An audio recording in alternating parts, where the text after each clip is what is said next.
So today is a very special day of Janmashtami, इसलिए हम prayer से वीडियो सीरीज शुरू करेंगे और आज बहुत ही इंपॉर्टेंट सेशन होगा एक्सपोर्ट इंपोर्ट में, जहां पर इंपॉर्टेंट टॉपिक्स के बारे में चर्चा की हुई है। तो चलिए दोस्तों, बिना टाइम वेस्ट किए वीडियो को सीधा शुरू कर देते हैं।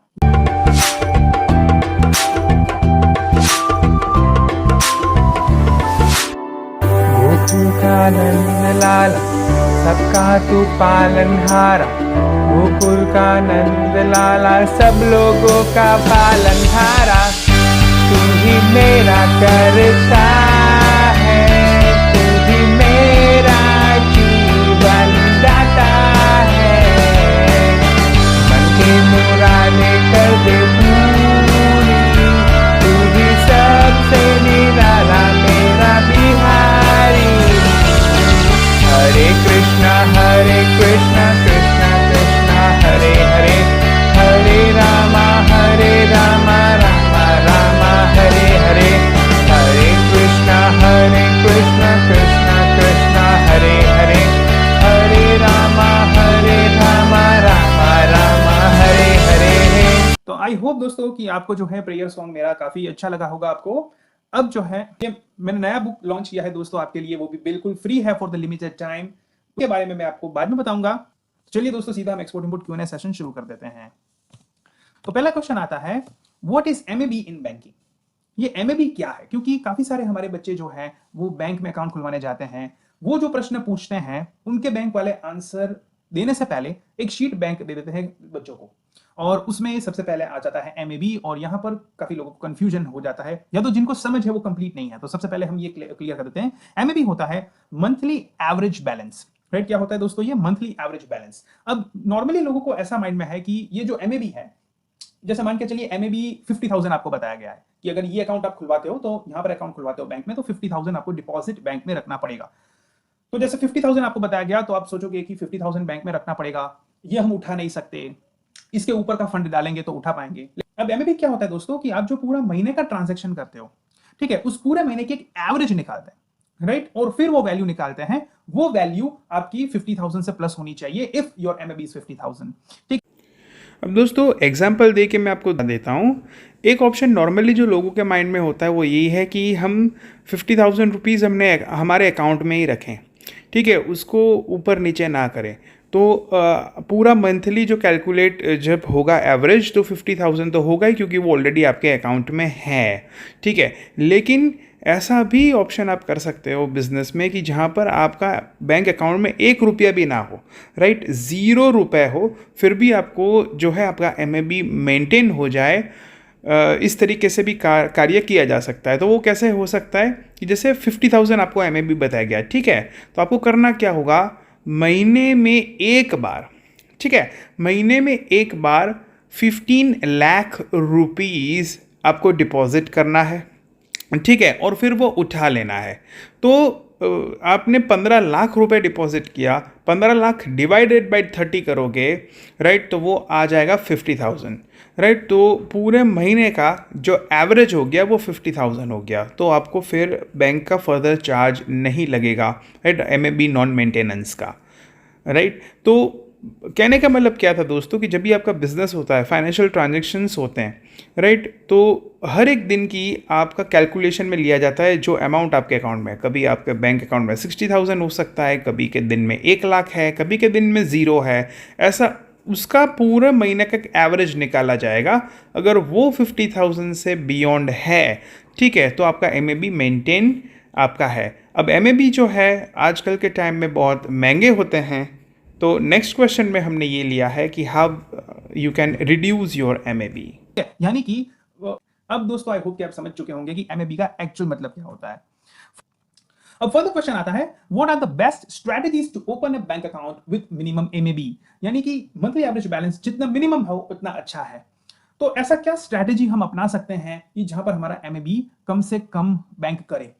तो देखिए दोस्तों, हर एक बैंक का एक ये तो फिक्स पॉलिसी होता ही है कि इतना एमएबी होना चाहिए, और आजकल के टाइम में ये काफी महंगा हो चुका है बैंक अकाउंट भी। अगर आपको थोड़ी अच्छी फैसिलिटीज चाहिए तो आपको एमएबी 1-1 लाख तक रखना पड़ता है।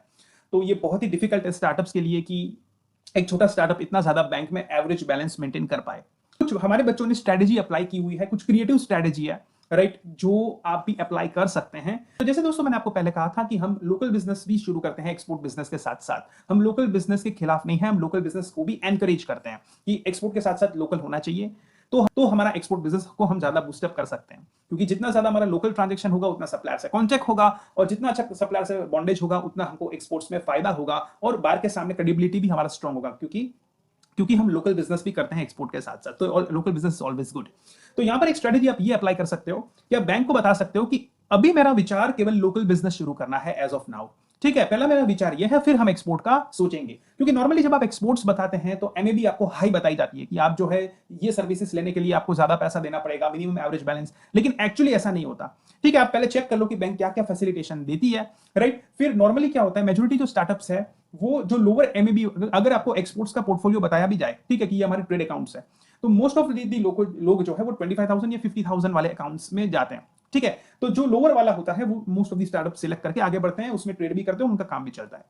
तो आप दोस्तों कुछ ऐसे स्ट्रेटेजी अप्लाई करते हो जहां पर आपका एमएबी कम हो जाए। ठीक है, तो आप अगर एक्सपोर्ट्स के लिए अप्रूवल भी फर्दर लेने के लिए जाओगे तो आपको जो लोवेस्ट स्लैब वाला एमएबी का जो भी बेनिफिट्स है वो मिलेगा। वाला नहीं लिया, आपने लोकल बिजनेस के बारे में बताया बैंक को, और आपने 10,000 वाला अकाउंट खुला लिया जिसमें एमएबी 10,000 है। ठीक है, फिर आप आगे बैंक को एडी कोड मांगोगे, आगे फर्दर एक्सपोर्ट्स के लिए सपोर्ट मांगोगे, तो बैंक को सपोर्ट देना पड़ेगा। अब what is the difference between advance import and direct import? देखिए दोस्तों, अगर रूल बुक्स का माने और अगर टेक्निकली माने तो ये दोनों में कोई अंतर नहीं है। तो अगर आपको बैंक में अलग अलग बाइफर्केशन बताए जाते हैं कि एडवांस इंपोर्ट और डायरेक्ट इंपोर्ट, तो ये दोनों सेम है। बेसिकली ये क्या इंपोर्ट है, एडवांस इंपोर्ट और डायरेक्ट इंपोर्ट, कि आप यहां पर पहले पैसा दे रहे हैं एडवांस में और उनसे मटेरियल खरीद रहे हैं। ठीक है, तो ये एडवांस इंपोर्ट हो गया। बेसिकली क्या है, ये दोनों में डिफरेंस किस तरीके से लोग बताते हैं कि जो डायरेक्ट इंपोर्ट होता है, ठीक है, वहां पर डॉक्यूमेंट्री पार्ट डायरेक्टली डील आप करते हो पार्टी के साथ। जैसे मान के चलिए मेरे को कुछ कुरियर से आया है माल चाइना से, मैंने ऑनलाइन पे कर दिया और I receive something bye courier, ना तो कस्टम इन्वॉल्व है, कुछ भी इन्वॉल्व नहीं है। ठीक है, और एडवांस इंपोर्ट ऐसा है कि मैं बैंक से टीटी कर रहा हूं, राइट, डॉक्यूमेंट्री बन रहे हैं, उसका बिल ऑफ एंट्री भी बनेगा, राइट, उसका मेरे को क्लोजर भी कराना पड़ेगा, तो ये फॉर्मेलिटी है।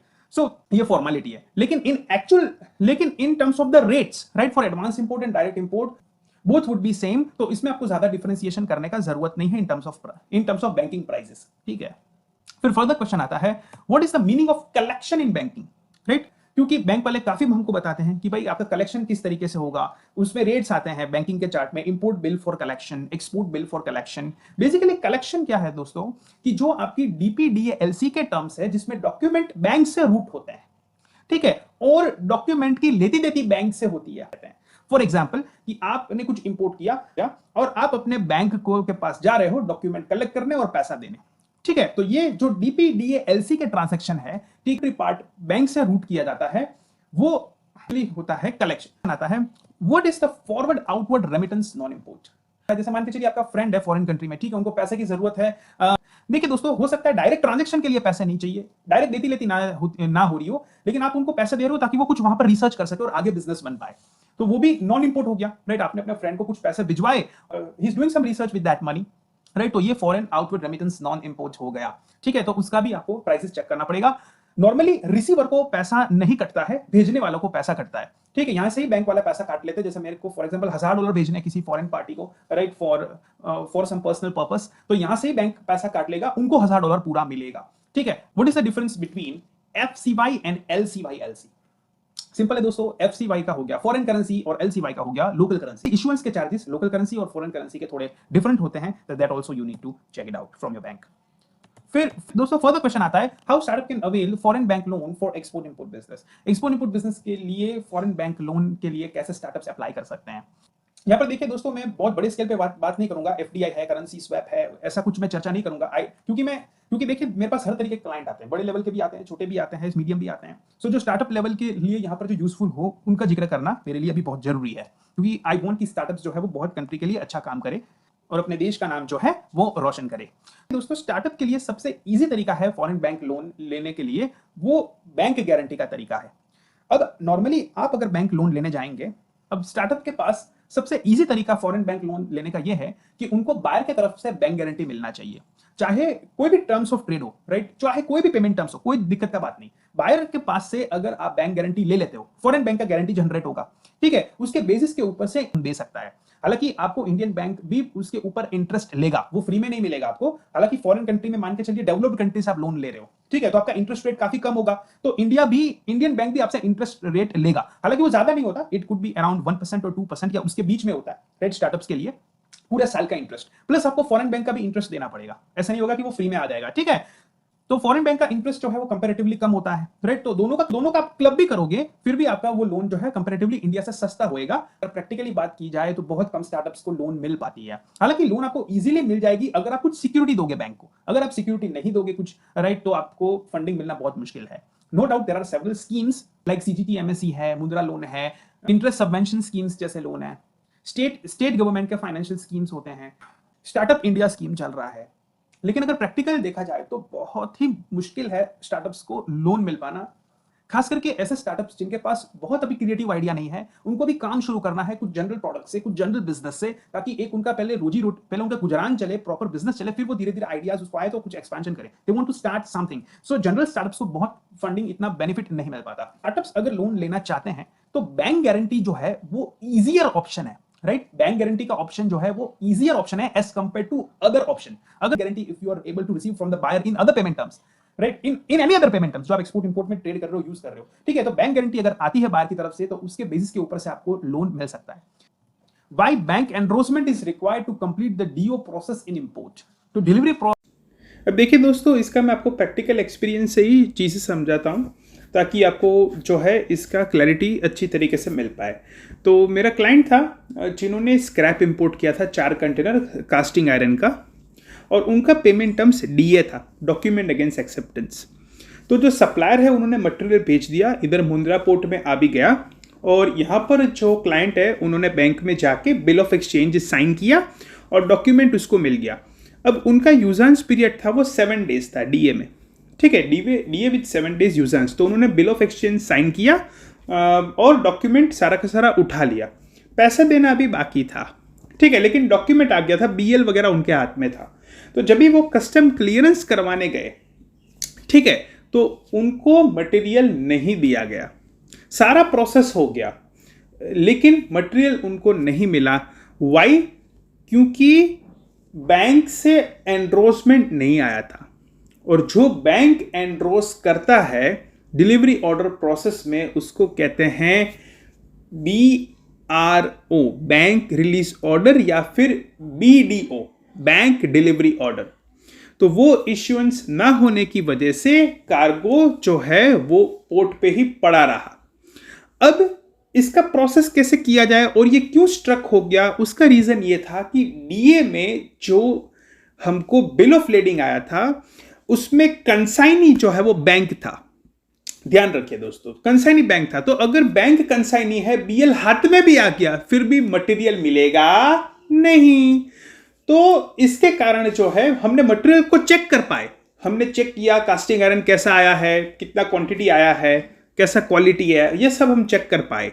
लेकिन मटेरियल हमको पोर्ट से क्लियर नहीं करवाने दिया, क्योंकि शिपिंग लाइन बार बार बैंक को अप्रोच करती थी, शिपिंग लाइन बैंक को मेल्स भी भेज रही थी, और बैंक्स जो है वहां पर रिवर्ट नहीं कर पा रही थी क्योंकि हमारा फंडिंग बाकी था, बैंक को देना पैसा, ठीक है। हालांकि डॉक्यूमेंट सारे हाथ में थे, राइट। फिर भी हमने जब बैंक को फंड दिया तब जाके जो है बैंक ने बैंक रिलीज ऑर्डर निकाला, राइट, और तब जाके हमारा डिलीवरी ऑर्डर का प्रोसेस कंप्लीट हुआ। तो आई होप आप समझ चुके होंगे कि क्यों बैंक इसमें इन्वॉल्व होता है। दोस्तों कुछ चीजें ऐसी होती है, राइट, जो आप प्रोसेस करते हो उस टाइम पे आपको कंसल्टेशन की जरूरत पड़ती है, right. That's why consultation is very important. Good लगता होगा कि पोर्ट डेटा होता है उसमें केवल बायर का और सप्लायर का डिटेल आता है, उसका कॉन्टेक्ट नंबर, ईमेल नहीं आता है। मोस्ट प्रोबेबली जो अच्छा कंपनी पोर्ट डेटा सेल करता है उसको करना क्या होता है, वो नेम को नॉर्मली हम गूगल करते हैं। अब हम गूगल करते हैं तभी भी कभी बार कंपनी नहीं मिलता या ज्यादा डिटेल्स नहीं मिलता। तो बेस्ट ऑप्शन क्या है, लिंक्डइन, ठीक है। आप जो है गूगल अगर करते हो तो कंपनी के पीछे आप लिंक्डइन लगाओ या फिर लिंक्डइन में कंपनी का नाम सर्च करो, ठीक है। नहीं बल्कि आप उस कंपनी के परचेस मैनेजर तक भी इजीली पहुंच सकते हैं, ठीक है। What are the key negotiation techniques to counter high price. अब देखिए दोस्तों, कुछ बातें ऐसी होती है कि जहां पर एक वीडियो के माध्यम से आपको हेल्प नहीं मिलती, इसके लिए आपको प्राइवेटली कंसल्टेशन की जरूरत होती है, क्योंकि इंडिविजुअल केस डिफरेंट है, क्या बायर है, क्या सिनारियो है, वो चेक करना पड़ता है, फिर हम आगे हेल्प कर सकते हैं। लेकिन फिर trying my best to provide you some techniques, I provide you some techniques. तो नेगोशिएशन टेक्निक में जब वो कहे कि आपका प्राइस हाई है, तो आपको करना क्या होता है, आपको वो बात को शिफ्ट करना होता है। You need to learn shifting, ये ना इफेक्टिव कम्युनिकेशन से आएगा। Sell the values, right. आपको क्या करना है, आपको प्रोडक्ट नहीं सेल करना है बेसिकली, प्राइस तो बिल्कुल सेल नहीं करना है। मोस्ट ऑफ, अगर आप प्राइस के डिबेट में चले गए ना, जस्टिफिकेशन देने गए, अगर आप प्राइस के डिबेट में फंस गए ना, तो आप जो है you are going to lose the battle. आपको वैल्यू के ऊपर शिफ्ट करना है। वो कभी कभी ना आप फैमिली में कम्युनिकेशन करते हो तो आपको पता होगा कि कुछ कम्युनिकेशन ऐसा अगर हम उसको डीपली लेके गए तो प्रॉब्लम हो सकती है। तो we just try to shift it out, right, कि मैं कुछ दूसरे टॉपिक में बात को डाइवर्ट करूं। यही बिजनेस में अप्लाई होता है, राइट, कि आप जो है वैल्यूज के ऊपर शिफ्ट करना सीख गए, राइट। तो आप ये चीज को क्रैक कर सकते हैं, राइट। मेरे को काफी बच्चे कॉल रिकॉर्डिंग्स भेजते हैं, मैं उनकी एरर इंप्रूव करने का कोशिश करता हूं। तो I try my best to help by studying out their scenarios, ठीक है। फिर दूसरा जो है आपको काम क्या करना है, गिविंग, राइट। आपका गिविंग एटीट्यूड बनाना होगा। आपको बहुत ज्यादा चीजें देना पड़ेगा।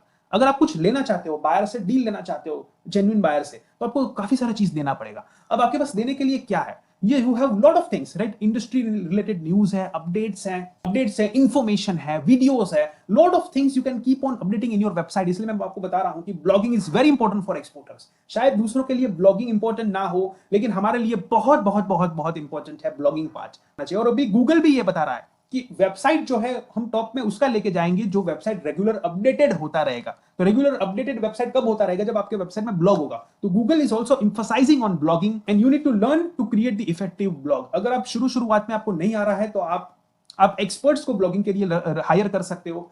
ऑफ पेज एसईओ तो हम खुद करते हैं, ठीक है। ऑफ पेज एसईओ का हमारा सर्विसेज है, हम आपको पूरा का पूरा हेल्प करने का कोशिश करते हैं। आप हमारे एक्सपोर्ट इंपोर्ट गुरु वेबसाइट में चेक कर सकते हैं।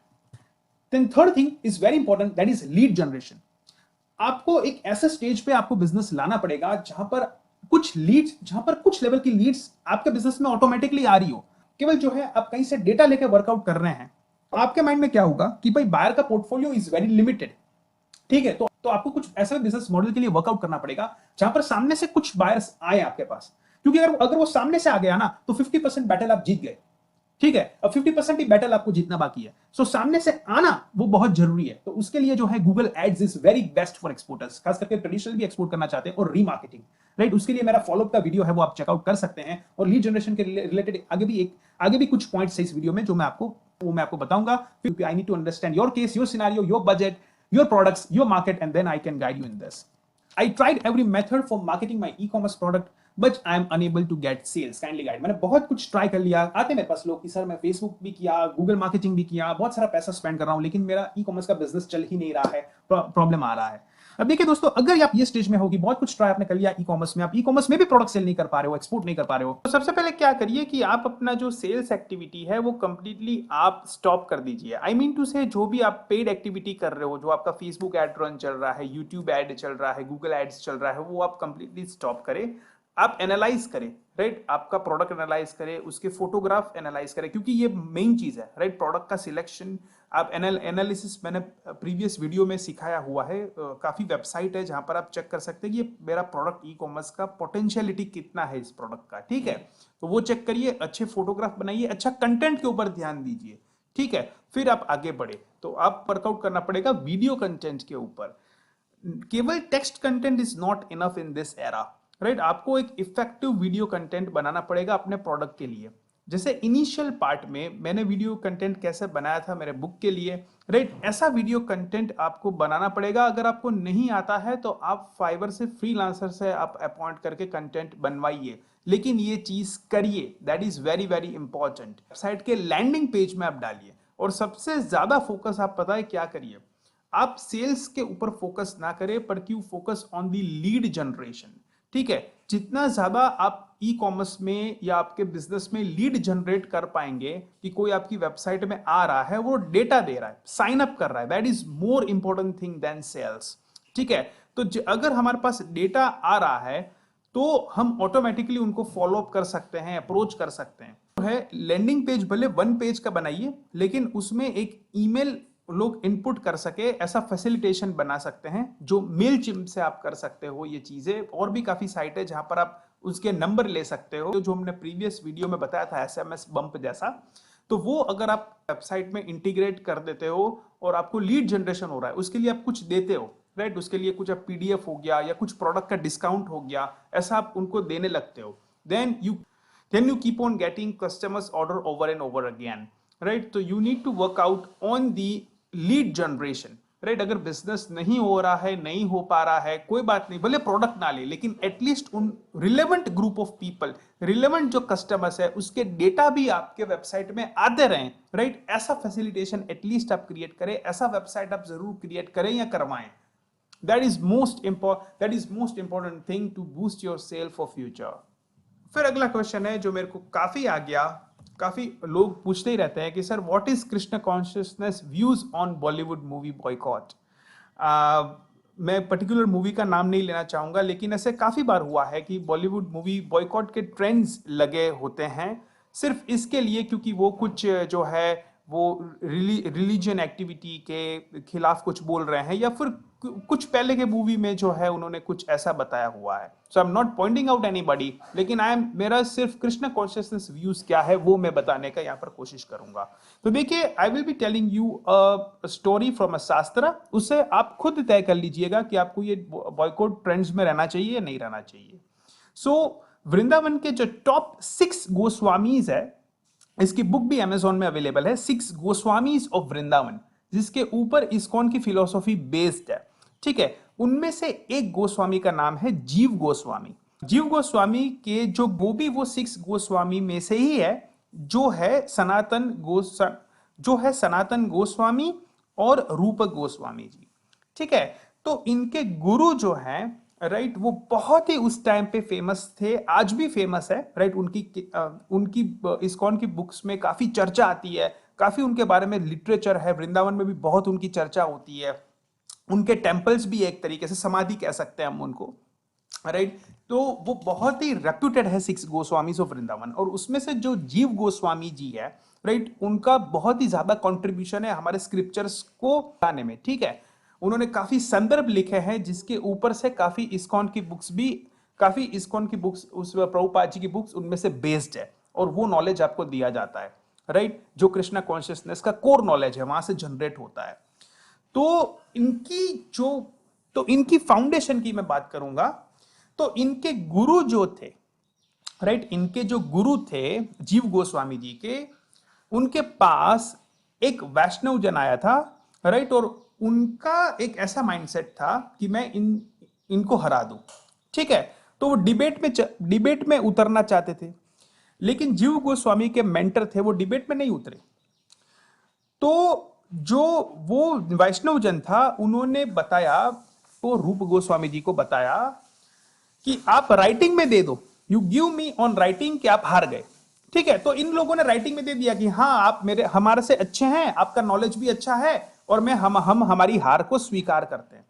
तो ये स्टूडेंट जीव गोस्वामी बर्दाश्त नहीं कर पाया कि मेरे गुरु को क्यों ये ऐसा कर गए, राइट, जबकि मेरे गुरु बहुत नॉलेजेबल है. तो अपने गुरु के बचाव के लिए, अपने गुरु का सम्मान के लिए वो वैष्णव जन के पास गए और उन्होंने कहा कि मैं तुम्हें चैलेंज देता हूं, राइट, आप मेरे को हरा के बताओ, मैं स्टूडेंट हूं, राइट, आप उनका, लेकिन मैं ओपन चैलेंज देता हूं. तो वैष्णव जन ने चैलेंज स्वीकार की और डिबेट हुई, और डिबेट में जीव गोस्वामी ने उनको इतना पछाड़ा, इतना हराया, राइट, लॉजिकल आर्ग्यूमेंट्स दिए, राइट, कुछ मारपीट नहीं हुआ, उनको लॉजिकल आर्ग्यूमेंट से ही हरा दिया गया. और उतना वो सामने वाला आदमी वैष्णव जन मेंटली वो हार चुका कि वो फ्यूचर में कोई तीर्थ धाम भी नहीं गया, राइट, जो भगवान का धाम है, तीर्थ धाम है, वो वहां पर भी नहीं गया, वो पूरा छोड़ दिया, राइट, हार मान लिया.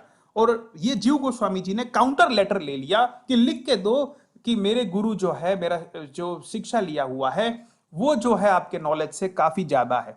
और उन्होंने काउंटर में लिख के दिया कि आपके गुरु ही बेस्ट है और आपका नॉलेज ही बेस्ट है, मैं हार को स्वीकार करता हूं.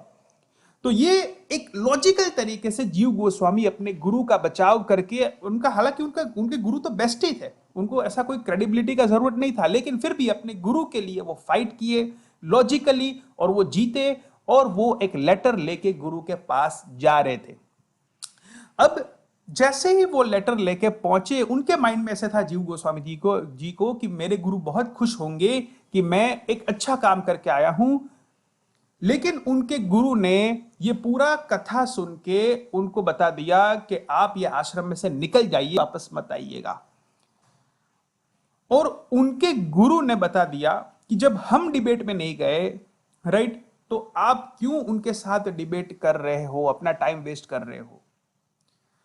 अब कुछ लोग ऐसे होते हैं दोस्तों कि जिनको डिबेट में पता है कि मैं पीछे हूं, लेकिन फिर भी वो they keep on fighting it. एक हिंदी में वो है, उनको बताया जाता है कि रस्सी जल गई लेकिन बल ना गया, ऐसे काफी होता है लोग। तो उस टेम्परामेंट के लोगों को एक कुछ बात तक बताना चाहिए, फिर भगवान को प्रे करना चाहिए कि उनको बुद्धि मिले, हमारा भी भक्ति बढ़े, उनका भी भक्ति बढ़े। उसके साथ अननेसेसरी डिबेट में नहीं पड़ना चाहिए। लेकिन ये डिबेट में पड़े और वो वैष्णव जन का इतना मेंटल हैमरिंग हुआ कि वो तीर्थ धाम में भी वापस नहीं आए कभी भी। हालांकि तो ये फाइट हुई, राइट, जहां पर एक हैरेसमेंट किया गया था मेंटल लेवल पे, वो भी एक लॉजिकल लेवल पे किया गया था, उसमें कुछ गलत नहीं था जीव गोस्वामी के द्वारा, राइट। लेकिन फिर भी उनको ये एक्टिविटी के कारण उनके गुरु ने उनको आश्रम से निकाल दिया। अब जीव गोस्वामी जी इतने सैड हो गए, खाना पीना तक छोड़ दिया, राइट। उन्होंने खाना पीना तक छोड़ दिया, केवल मिट्टी खा रहे थे। और वो दुखी किस बात के थे कि उनसे अपराध हो गया और उनके गुरु जो है उनसे खुश नहीं है। तो चाहते थे कि वो गुरु के पास जाए वापस, लेकिन गुरु ने जब उनको निकाल दिया तो ही वॉज ओनली ईटिंग मिट्टी, सैंड खा रहे थे और भगवान का फुल नाम ले रहे थे। अब इनके गुरु जो है वो भिक्षा मांगने गए, राइट। तो वहां पर एक लेडी थी, उन्होंने कहा कि आप कैसे गुरु हैं जो आप यहां पर आते भी हो और हमसे कुछ लेते भी हो। ठीक है, आपसे भी एक अच्छा साधु है जो इधर आता है और वो हमसे कुछ मांगता भी नहीं है, तो और वो हमको नॉलेज भी देता है और उनका एक्टिविटी रेगुलर भी है। तो ये सोचने लगे उनके गुरु कि ऐसा कौन हो सकता है कि जो आता भी है, बताता भी है, रेगुलर भी है और कभी लेता ही नहीं है किसी गांव का, कभी भी किसी का कुछ नहीं लेता है। लोग बहुत ऑफर कर उनको करने का कोशिश किए, लेकिन he was not taking anything. तो उनके गुरु ने सोचा कि मैं जरा देखूं कि कौन है ये। तो उनको पूछा और वो पहुंचे किसके पास, जीव गोस्वामी के पास। और तो वहां पर उन्होंने देखा कि भाई इनकी कंडीशन तो बहुत खराब है, मिट्टी ये खा रहा है। तो आश्रम में बुलवाया गया और आश्रम में गुरु ने पर्सनली उनकी सेवा की। हालांकि वो बच कभी सकते ही नहीं थे, उन्होंने इतना मिट्टी ले लिया था कि इट वॉज ऑलमोस्ट सर्टेन ही वॉज गोइंग टू डाई। कोई मेडिकल ट्रीटमेंट, कोई भी चीजें काम नहीं कर रही थी, लेकिन ये गुरु की सेवा ने उनको बचा दी। गुरु ने फुल प्रार्थना किया, उनका सेवा किया, राइट, और उनको बचा लिया। तो इसमें से लेसन जो है क्या हम सीख सकते हैं, लेसन हम क्या सीख सकते हैं? The biggest lesson we can learn from this that we can never work on that mindset of boycott. ये अलाउड ही नहीं है। पता नहीं लोग क्यों इस तरीके से कर रहा है। अगर आप पूरा स्क्रिप्चर्स पढ़ेंगे और ये जीव गोस्वामी का कथा पढ़ेंगे, फिर जीव गोस्वामी ने संदर्भ लिखे, 4 लाख से ऊपर श्लोक वाले किताबें लिखे, बहुत बड़ा काम किया, ठीक है, जीव गोस्वामी जी ने। लेकिन सबसे बड़ा सीख था कि हाँ, you may have your logical arguments in a proper way up to certain extent, ठीक है, लेकिन boycott, right, is something we can not do for any movies. हम प्रे कर सकते हैं अगर कुछ गलत लग रहा हो तो, और हमको सुधरने का मौका भी देना चाहिए, राइट। हम अगर प्रे करेंगे तो वो सुधरेंगे। अब जैसे I can not work on that boycott mentality. अगर इसको प्रैक्टिकली आप देखें तो फॉर एग्जांपल मेरे घर में है, ठीक है, तो यहां पर सब लोग ऑनियन गार्लिक खाता है, राइट, और वो ऑनियन गार्लिक में फेवर में ही बताता है कि ऑनियन गार्लिक खाना चाहिए, अरे ये ऑनियन गार्लिक ना खाने क्यों नहीं खा रहे हो, ये तो बेवकूफी है। तो देखिए ये भी एक गलत हो रहा है, राइट। लेकिन अगर मैं बॉयकॉट कर दूं फैमिली को, then that is not the correct thing, right. अब मैं प्रे कर रहा हूं, राइट, भगवान को, और इससे काफी फैमिली में बदलाव भी आ रहा है, राइट। फैमिली के लोग जो है दे लव चैंटिंग, अब वो बुक रीडिंग भी थोड़ा थोड़ा कर रहे हैं। तो धीरे धीरे लोग आएगा, बदलेगा। लेकिन if we just spread the message like this of boycott, then that is definitely we should not do, right? तो ये कृष्ण कॉन्शियसनेस का नॉलेज है। कृष्ण कॉन्शियसनेस का नॉलेज ये नहीं है कि आप मरोगे तो ऊपर भगवान मिलेंगे, ऊपर बेटर होगा, नहीं, it is getting the benefit right now. अगर मेरे पास ये नॉलेज नहीं होता तो शायद मैं बॉयकॉट ट्रेंड में होता, राइट। मे बी फेसबुक पे, शायद मे बी फेसबुक पे या इंस्टाग्राम पे या यूट्यूब पे बॉयकॉट बॉयकॉट बॉयकॉट के ट्रेंड्स बनाता, राइट। जैसे दूसरे यूट्यूबर बना रहे हैं कि इसको बॉयकॉट कर दिया जाए या इसको बॉयकॉट कर दिया जाए। देखिए, I have made a mistake. अब मैं ये भी, अब देखिए दोस्तों, मैं ये भी नहीं कह रहा हूं कि I am best, we need to keep on learning. मैं मेरा खुद का भी लेटेस्ट एग्जांपल दे रहा हूं कि मैं मेरे वे में एक हनुमान जी का टेम्पल आता है। अब हनुमान जी का जो टेम्पल आता है, ठीक है, नॉर्मली वहां से जब मेरा व्हीकल निकलता है तो मैं हनुमान जी को देखता हूं और प्रे करता हूं कि मेरा कृष्ण भक्ति बढ़ पाए, ठीक है, ये मैं प्रे करता हूं। लेकिन सडनली एक दिन ऐसा हुआ रिसेंटली कि हनुमान जी के टेम्पल के वहां पर एक परफ्यूम का कंपनी का एक बोर्ड लगा था, डायरेक्टली हनुमान जी के टेम्पल के ऊपर ही लगा था, राइट। वो टेम्पल आउट बाहर ही है, मतलब छोटा सा। तो मैंने सोचा कि यहां पर परफ्यूम का ऐड क्यों कर रहा है हनुमान जी के वहां पर, that does not seems good. तो मैं वो ऑब्जर्व करने गया, उसमें मेरा व्हीकल निकल गया और मैं हनुमान जी को मिस कर दिया। सो यही होता है। So if we will focus on those areas then we will lose our bhakti, right. सो हमारा भक्ति इंप्रूव होना चाहिए, हमारा लाइन बड़ा करो, किसी का लाइन कट मत करने का कोशिश करो। That is not Krishna consciousness, that is my view, right. आपके व्यू डिफरेंट हो सकते हैं, लेकिन सिर्फ मैं इतना कह रहा हूं, you can express your opinion but boycott is something which is definitely not allowed in Krishna consciousness. इसलिए दोस्तों, knowledge is very important. I have read all the books of Prabhupada ji, ठीक है, तो उसके ऊपर से मैंने भगवत गीता मोटिवेशन ये बुक बनाया हुआ है, ये बुक लिखा हुआ है। और दोस्तों, लिमिटेड टाइम के लिए, specially for the Janmashtami, specially Janmashtami duration के लिए, आपको ये book free of cost download करने दिया जाएगा अमेजॉन की तरफ से, ठीक है। फिर ये चार्जेबल हो जाएगा, सो वो भी एफोर्डेबल प्राइस में होगा, लेकिन make sure you do not miss this opportunity. So YouTube description में लिंक दिया गया है, बिल्कुल फ्री में आप ये बुक डाउनलोड कर सकते हो। और अगर आपको अच्छा लगता है तो आप इनको रिव्यू करना बिल्कुल मत भूलिएगा, right. Make sure you read this book, start reading this book right now. बस दोस्तों, आज के लिए इतना ही, मिलते हैं अगले वीडियो में, तब तक के लिए जय श्री कृष्ण।